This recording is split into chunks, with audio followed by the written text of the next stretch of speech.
So I'd like to introduce to you today Dr. Lisa Buda. She is the Chief Dental Director of the Blendy Dental Group. The Blendy Dental Group specializes in full mouth rehabilitation of medically compromised, phobic, and special needs patients under general anesthesia and IV sedation.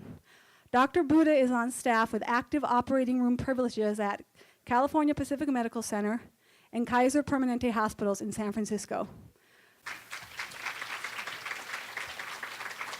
Thank you. So today I'm going to talk about something that everyone here should be interested in, and that's something that's not generally covered in many of these talks, and that's oral health in dementia. So there are a large number of caregivers in the audience today and people who manage caregivers. So my goal today is to help you understand how to best take care of the oral health of patients who have dementia and related illnesses. We'll talk about the caregiver's role in providing oral hygiene, and I'll provide a basic understanding of oral health and hygiene. The idea behind this is that if you as a caregiver or care manager have an understanding of how to take care of your own teeth and have an understanding of what's going on in your mouth, you may be able to transfer that information to your patient's mouth or the residents' mouths. So I'll demonstrate oral hygiene techniques and give you some strategies for products and things that you can do to make it easier and more effective. Obviously, when you're doing this for someone else, it's infinitely more difficult than doing it for yourself. So that's the direction in which we'll be going. And finally, I'll discuss options for treatment of patients ranging from in the home. We make house calls. There are many dentists who are able to do this, as well as some of the schools, and treatment in the dental office or even in the hospital if that's necessary. So poor oral health affects people in many different ways, and sometimes in ways that you wouldn't even realize.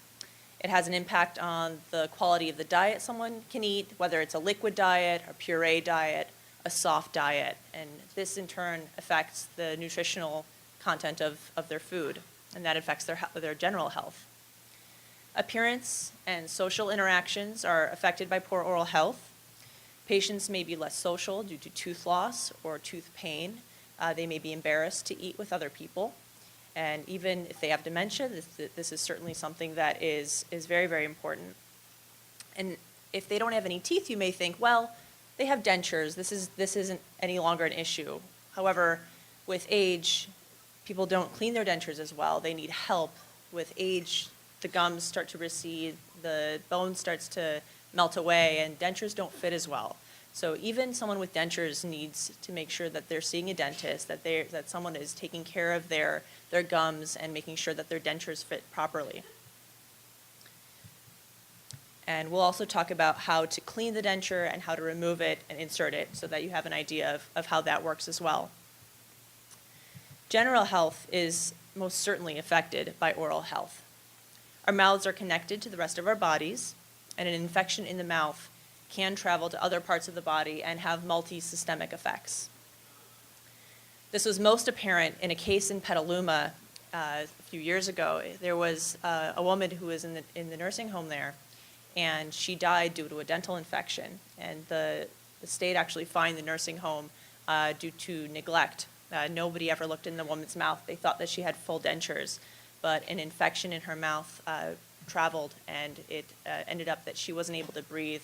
Our teeth are connected, to the rest of our system, and once the infection travels to the neck, it closes off the airways and the breathing passages, and it could travel very, very quickly. It becomes an emergency situation. So anytime you see someone, one of your residents or one of your patients who stops eating or begins to eat differently or complains of pain anywhere in the mouth, it's very, very important for them to see a dentist. It's important for them to see a dentist regularly so it doesn't get to that point where their behavior is changing.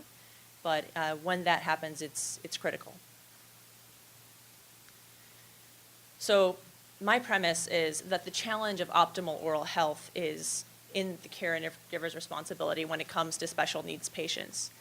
Now, from dietary decisions to completion of an oral hygiene regime, it's the caregiver who needs to understand this and not necessarily the patient. And obviously, dementia is on a spectrum. So you'll start with patients who may have some role in their oral hygiene, may be very insistent in having that role, and that's wonderful and that's important. But at the end of the day, it's really the caregiver's responsibility to make sure the oral hygiene is being completed. The issue I see most often is a caregiver who believes that putting a toothbrush in a patient's mouth or giving a patient a toothbrush is completion of the oral hygiene routine. And it's very, very unfortunate that that's just not the case. For this population of patients, we really need to know exactly what we're doing, making sure all of the food and all the debris is being removed, as well as potentially using some products that are going to make the job easier, potentially using more fluoride or using some remineralizing pastes. And I'll talk about those a little bit later. So today I'm going to talk about a little bit of how you as a caregiver can implement these strategies. So let's start with something simple. What causes tooth decay? And whether I go into a room of PhD candidates, very, very, very smart people, or I go into a room of kindergartners, the answer will most likely be the same. And that is sugar. That is the case and that isn't the case. Now, certainly sugar is a fermentable carbohydrate, and when you put a fermentable carbohydrate into a mouth that's filled with bacteria that will consume fermentable carbohydrates, the bacteria will produce acid. And actually, it's not sugar necessarily, it's acid that causes cavities. So anything that is a fermentable carbohydrate is the enemy. And it's the acid that's really causing the decay. There are actually 4 things that are needed for this cavity to form. We have a tooth surface.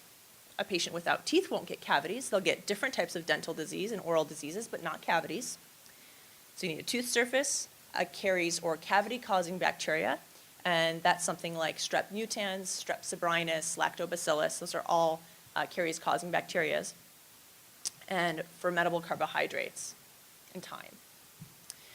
The way this happens, like I said, is the bacteria consume the fermentable carbohydrate, they make acid, and that creates the cavity. So every time we eat, we're causing cavities. It's more frequency than anything. So that's where you come in as a caregiver, not only with the oral hygiene, but with providing food, monitoring snacking, monitoring diet. So for about 20 minutes after we eat, we're creating an acidic environment. And that acidic environment is what destroys the teeth. Now you might think, well, why only 20 minutes? What happens the rest of the time? And that's where saliva comes in. So after about 20 minutes, saliva, which we all have in our mouths in varying quantities, will wash away the acid. And our teeth are, again, at a pH which will allow them to maintain their mineralization. At a pH of less than 5.5, our teeth begin to demineralize. At a pH greater, they can remineralize. So our teeth are in a constant state of demineralization and remineralization. So the more often that the pH drops below 5.5, the more cavities a patient is going to develop. Now, it's, like I said, it's the acid and not necessarily the sugar that's causing the cavities. So without talking about sugar, we can talk about Coke. Coke has a pH of 2.5. So anytime you consume Coke, that's less than 5.5.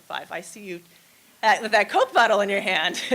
So every time you take a sip of that, not good for your teeth. So for your teeth, it's better to really have that entire bottle in one sitting rather than sipping on it, because sipping on it 20 minutes after you take every sip, your teeth are demineralizing. So Coke's 2.5, lemons at about 2, and something as seemingly benign as carbonated water has actually a pH of 3. So it's the carbonic acid. So not only are we going to worry about fermentable carbohydrates, we have to worry about anything that's acidic. So got to cut the snacking. So now we know the most important factors are frequency and duration. Hard candy that stays in the mouth is very, very harmful. That's because you have constantly this acidic environment that's in the mouth for however long as the hard candy is there. The elderly may put it in their cheek and they're just sitting there with it, and it's bad. If they like to do that, get them xylitol candy. Xylitol is a non-fermentable sugar, and it actually decreases it. I like to tell kids it constipates the bacteria, which is true because it doesn't allow them to produce the acid, which causes tooth decay. So realizing this, caregiver's responsibility is not just keeping the teeth clean, it's making sure that the patient's diet is suitable and the patient isn't snacking too much or consuming too many acidic or sugary foods. Now, in the mouth, we not only have dental decay, we also have periodontal disease, and this becomes very, very important when we start talking about elderly patients because it's very common in elderly patients. So if you look at the picture here, it's just like Shakespeare said, it's becoming long in the tooth. And the longer the tooth appears in the mouth, the less bone is holding the tooth in the mouth. So with bacteria, you're getting bacteria around that tooth, around the gum line, around the bone. The more bacteria you have, the more that the bone melts away and the less the tooth is anchored in the bone. So it's very, very important to keep the mouth clean in order to reduce the amount of bacteria and maintain as much bone as possible. Now, one thing that is very shocking to people sometimes is how loose the teeth actually are. Now, what you're seeing on the left side of the screen is a patient's mouth, and the white part around the gum is actually calculus. And that's what happens to plaque as it gets hard. If plaque isn't removed every day, then it will get hard because all the minerals in the saliva, which saliva is wonderful, but the minerals in saliva will actually mineralize the plaque and make it hard and very, very difficult for you to remove, if not impossible. At that moment, you need a hygienist or a dentist with metal instruments to remove the calculus. On the right is an X-ray, and you can see that the tooth is obviously in the mouth, but it's certainly not in the bone. So if that patient were to bite down onto a hard apple or something very, very tough, that tooth is coming out. And our biggest fear for this elderly population of patients is that that tooth or bacteria from that tooth are going to end up in the lung and cause something called aspiration pneumonia. So it's really very, very dangerous once the teeth become loose like that. Now, not only are the links between oral and systemic health quite that clear where you have a tooth in the mouth that may or may not end up in the lung, but there are many other ways in which oral health is tied to systemic health. So you're reducing patients' complications from pneumonia, aspirant pneumonia. If the person has had radiation therapy, they are at risk of having a decreased amount of saliva if they've had radiation therapy to the head or neck. Also, something I'll really get into later, if the patient is on many different medications, which many, as we saw from the last lecture, many of these patients with dementia are on a wide variety of medications, the amount of saliva in their mouth has been greatly decreased. When saliva is decreased, you don't have the buffering capacity of that liquid that allows for the acidity to go away after 20 minutes. Once a patient has less saliva, the acidity is staying in their mouth for a much longer amount of time. So going back to dry mouth, or this is called, the technical term for this is xerostomia. Now, because of the number of medications, it's very, very common in this population. Saliva not only buffers the acidity, but it forms a protective film for the teeth. There's calcium and phosphate in saliva, which remineralize the enamel. There are little proteins called mucins that trap bacteria from the mouth so that instead of going to the lung, they can be swallowed and go into the stomach where they could be destroyed by acids. And when we think about saliva, we can imagine that the ocean is saliva and kelp on the beach is plaque on the teeth. When the ocean washes up onto the beach, it can take away the plaque and the acidity. But when the ocean is dry, when the mouth is dry, the kelp just stays on the beach, and the plaque and all the bacteria and all the acids just stay on the teeth. So it's kind of a good visual way of thinking about what the function of saliva really is.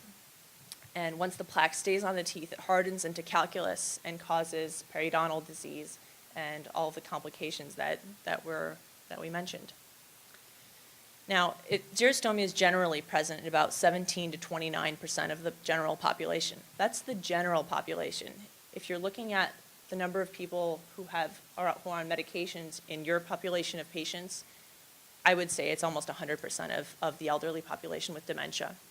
So it's a very, very big deal.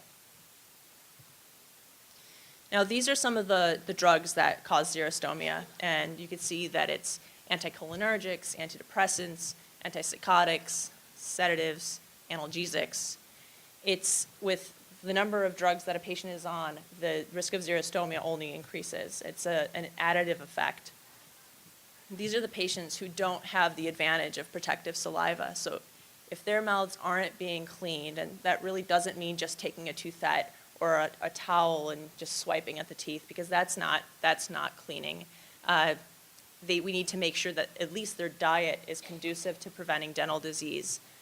So that's something we'll talk about. So we want to make sure that that person has an established oral hygiene routine with a skilled caregiver, and that's someone who knows how to take care of the patient's teeth, but also within that has an understanding of what's going on in their own mouth. So if a person has xerostomia, they may actually not have any symptoms. However, once they do have symptoms, it's more than likely that half of the saliva that they had before is actually gone, and they may experience burning, soreness, and difficulty with swallowing or altered taste. In dementia patients and the elderly population in general, the difficulty with swallowing is especially dangerous because of the risk of aspiration pneumonia. You may notice that these patients have an increased need to sip water when they're swallowing, and they might avoid certain foods that are stickier or a little thicker. And this will most definitely affect their nutrition. Now, it is also actually quite significant if a patient wears dentures. You may think again that, well, they wear dentures, it doesn't matter if they have enough saliva. But especially the upper denture, it relies on a seal. And so when there's not a lot of saliva, the upper denture will simply fall out. It will not stay. So it's very, very important that even a patient who wears dentures is being treated for xerostomia. And when the denture moves around like that, it's not sticking, the patient will have sore spots, and it will develop it may develop ulcers under the denture. There are many different things that you can do once a patient does have xerostomia. There are rinses, something called Biotine. It's very, very helpful. It comes in a rinse, it comes in a toothpaste, and it actually also comes in a spray. There are xylitol mints, xylitol gum. This will help to stimulate saliva. And you want to make sure that these patients are rinsing often with water or alcohol-free mouthwash. After they eat, if they can rinse and spit, great. If they can't rinse and spit, have them at least drink water after they're eating or after they're having juice or any liquid that isn't water, really. Now, there are many challenges to oral care for this population of patients, but at the same time, there are also advantages. Some of the challenges are specific to the patient, such as the inability to provide their own care and their inability to express discomfort, but others are challenges yet also advantages for the caregiver. And that's this ability to control the diet and then manage the frequency and quality of the patient's oral hygiene. Unfortunately, there are many people who come to me and say, well, this patient can't take care of his own teeth. Why keep the teeth? Why fix the teeth? It doesn't make any sense to do it. But I don't think people realize how much basic satisfaction is derived from simply eating a meal. There was actually an experiment with the astronauts, and they tried to experiment with a liquid diet for the astronauts just because it was easier to package, easier to manage up in space, and they wouldn't accept it. They weren't able to consume it. They weren't able to do it. There are people who are mute, and they have the option of, there are people who are unable to swallow, and they have a dysphagia, and the option to cure this is to perform a surgery so that they can swallow, not be tube fed, yet it will render them mute. And people choose to do this because they want that simple satisfaction of chewing and swallowing food, which is quite shocking if you really think about it. So what do we do to keep these patients' teeth clean? What can you do? What tools can I offer you? And there are several. There's something as simple as making sure that the toothbrush that you're using is something that is reasonable and will remove plaque with the least effort, and that could be an electric toothbrush or something called a Collis Curve or specialized care toothbrush. I'll also show you different floss aids and a product called MI Paste, and I'll go through all of these individually. An electric toothbrush is great because it vibrates or rotates, and it allows the caregiver to actually expend less energy. You don't have to worry about moving around. You just position yourself in one way and go all the way around the mouth. And many of these toothbrushes actually have a 2-minute timer, with 2 minutes is about the amount of time that you want to spend. So if you divide the mouth into 4 quadrants, you spend 30 seconds in each quadrant, and you make sure that you get to all the surfaces of the teeth. So that's the cheek surface, the tongue surface, the chewing surface, and now we have 2 more surfaces. And that's the surfaces on the side, what we call the interproximal surfaces. Those won't necessarily be cleaned by a toothbrush. You have to get to floss aids to use that. But an electric toothbrush is terrific because it will actually vibrate and get under, just slightly underneath the gum line with very, very little energy from you. Not all patients will accept it, but some of the children's toothbrushes, they have a setting that it'll start from a very, very low setting, and then it'll increase in the vibrations. They tend to tickle when you first start using them, and a patient may not be all that excited about that. But if you start from a very low setting, it may be a little bit more useful. 2 different manual toothbrushes you can get are the Collis Curve and the Surround toothbrush. These brush all the surfaces of the teeth at the same time. It's a less expensive option, and it's quite helpful. All of the studies show that this is better than a regular manual toothbrush in brushing these patients' teeth. There are different oral hygiene aids that you could use. What you see on the left is a mouth prop, which we actually use very often in our practice, and it's made out of a soft foam, and you just put it in sideways and twist it slightly just to allow the patient to open their teeth, and it's not going to hurt them. It's actually quite soft and quite pleasant. There's also something like this called a metal retractor, and we use this all the time as well in conjunction with the mouth prop, and it just helps you see. A lot of these patients will tend to pucker, like you see in the top photo on the right there, and once they pucker it, even with the foam mouth prop, it's very, very difficult to get in there. But this, although it might look like it's not very gentle, it actually is quite gentle. You just moisten the sides and pull away the cheek, and it's quite comfortable. And generally, the patients aren't quite as cooperative as the one you see on the left there, unfortunately. Also, different modifications you can make to a regular toothbrush in order to make it easier to hold if a patient's still at the stage where they are trying to do as much of their own oral hygiene as possible. You can do hand over hand with one of these to make it a little bit more simple for them. Just modify it by using a tennis ball or wrapping it around their hand, using a bicycle grip. Just a couple things. This is from the National Institute of Health. It's a document they have online. If you email me, I can give you the link to it. It's all free information that they have. It's really quite good. And here are some floss aids that, it's very, very difficult to get into your own mouth. You take with some floss. Now, getting into someone else's mouth is even harder. And it's certainly necessary if the teeth are in contact. It doesn't only clean where the teeth are touching. The important part of using floss is to clean just below the gum line. It prevents periodontal disease, and it helps to make sure that the 5th and 6th surface of the teeth are clean, all the areas that the toothbrush can't get to. So when you're doing oral hygiene for somebody else, it's very important to keep them safe, but also to keep you safe. And you can do that if they're in a chair. You can do that by putting a lock on the wheelchair, making sure you're standing behind them, either leaning up against a wall or leaning over them, and having a mouth prop or a foam or the metal retractor in one hand and using your other hand in order to provide care. This is sometimes easier with 2 people. And you can use different techniques like distraction, perhaps having them watch TV while they do it. Maybe a brightly lit bathroom. If bright lights are not calming to them, which they aren't to many people, a brightly lit bathroom may not be the best place. Every patient is different, and everybody will have a little bit of a different reaction to different environments. So perhaps having an activity board on their lap, or a picture that they like to look at, or having them watch TV while the oral hygiene routine is being performed may be a good way to distract them. So another product that's very, very good is MI paste. And this comes in 2 formulations. One is with fluoride and one is without, depending on the patient. And it actually has calcium and phosphate to help remineralize the teeth. and reduce sensitivity. Many elderly patients won't have sensitivity, but it is a nice option if it's necessary.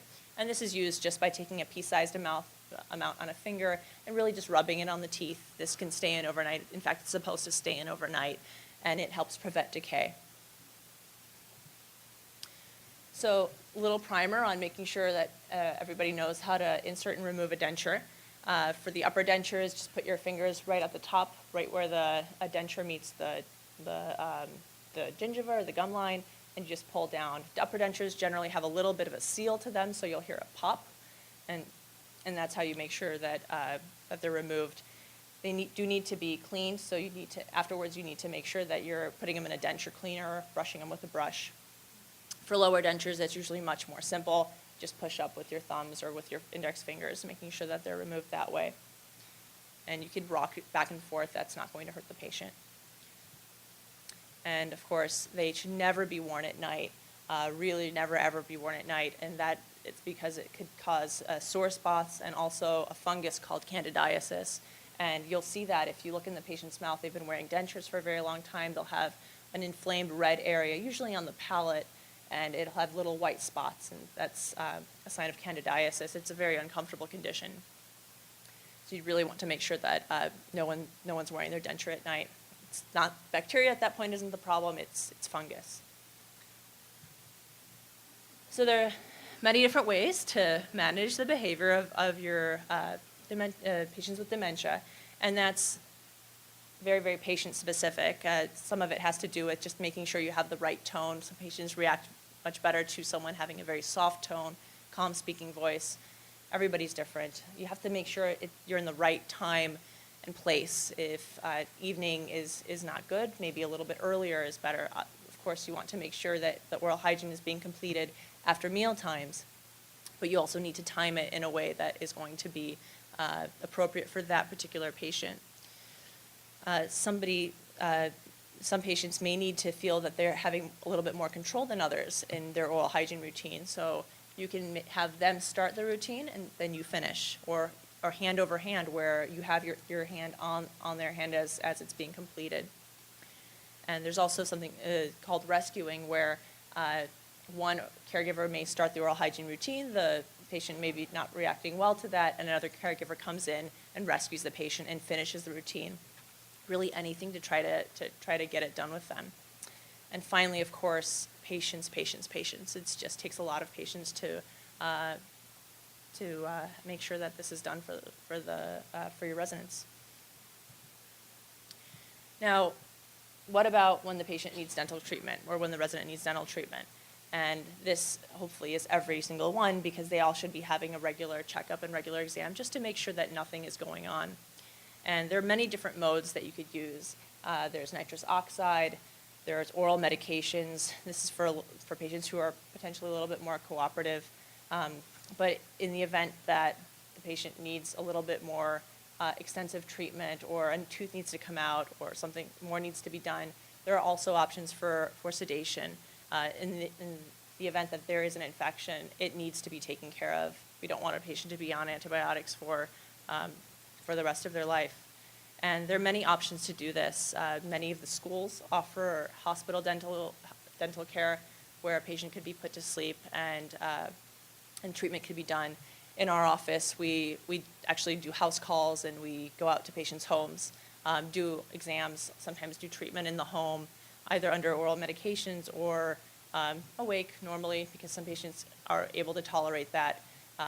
And then sometimes we do take them into the hospital to do a little bit more extensive treatment under general anesthesia with a physician anesthesiologist. After the patient has had dental care, we want to make sure that we maintain it. So we need to set patients up with RDHAPs, and these are registered dental hygienists in alternative practice. They will actually come out to an assisted living home or the patient's residence and complete oral hygiene for them. They have a degree which allows them to practice independently, and it's actually only in California at this point. There are similar things in Washington and Oregon, but they're able to monitor the patient for oral diseases. They come out to you, and they can refer to a dentist if necessary. So as caregivers, what could you look for? You want to make sure you're looking at swollen or red gums, any bleeding, sores, or lesions on the cheeks, the tongue, lips, or palate. Oral cancer screenings are very, very important. In the elderly population, smoking was much more common, and they have a higher incidence of oral cancer than there is in today's younger population, obviously. You want to make sure that the dentures are fitting properly, that the patient doesn't have sores or lesions. You want to look for candidiasis or those little white spots under the dentures, because that will be very uncomfortable for the patient. Looking for plaque accumulation, making sure the patient's teeth are being cleaned, the plaque staying on the teeth. It's going to cause a lot of buildup of calculus, bad breath, and broken or loose teeth. Of course, bad breath means bacteria, and we want to get the bacteria out of the mouth. And broken or loose teeth come a risk for aspiration pneumonia. So you're welcome to contact me for more information. This is my email address. I know that the PowerPoint slides were not included in your packet, so if you'd like a copy of the PowerPoint, I'm more than willing to send it out to you. And are there any questions?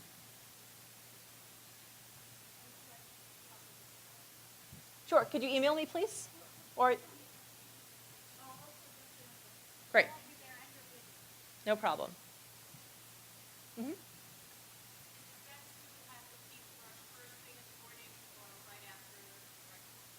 Definitely after breakfast. Their brushing should be done at least twice a day. If the patient with a higher rate of decay or xerostomia, really after every time they eat would be best. At least rinsing with water or a fluoridated mouth rinse. If they're able to rinse and spit, a fluoridated mouth rinse would be terrific. But the oral hygiene should be completed after breakfast for sure, definitely.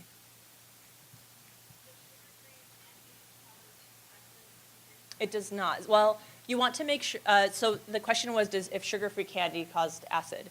Xylitol is the one that causes the least, xylitol candy. So if you look at something with xylitol as a first ingredient, that's really the best.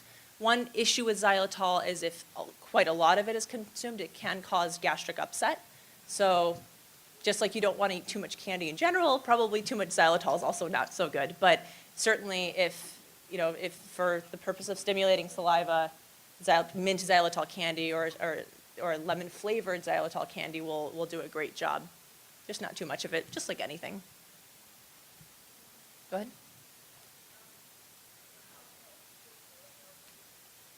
So the question was if for house calls, if we take Medi-Cal patients, and Nicole actually takes care of all of the insurance questions. I don't do a lot of that, but I know we try to make things work. We're not a Medicare provider, but we try to make things work for sure for all the patients we can. Good. We travel within a 60-mile radius of the office, and obviously if there's someone who really needs our care, we go further than that as well. The problem with the law as it reads today is that nursing homes are required only to when they're doing the oral hygiene assessment, it has to be done by either a physician or an RN, neither of whom have had adequate training in dentistry. Mm-hmm. And so a lot of the dental problems in facilities are not picked up. And so if they're not picked up, it's not put into the routine care plan, and it just goes on and on and on until we have, like you mentioned, that death that happened. Was it Calistoga? No, not Calistoga. Mm-hmm. Yeah, exactly. Oral hygiene is so basic to basic good health. I'm suggesting that if you're a nursing home, that you think about hiring or contracting with a registered dental hygienist professional in alternative practice, because they will provide you with what's missing in the assessment process. And you will get better care as a result. They will also train your staff on the day-to-day oral practices for good oral hygiene. But thank you for bringing this up. I'm so glad they had you here today. Many thanks. No, thank you, and I absolutely agree. We have many registered dental hygienists in alternative practice, and if you'd like some names, we can certainly give them to you. They're very, very well trained. Go ahead. I'm sorry, could you say that again?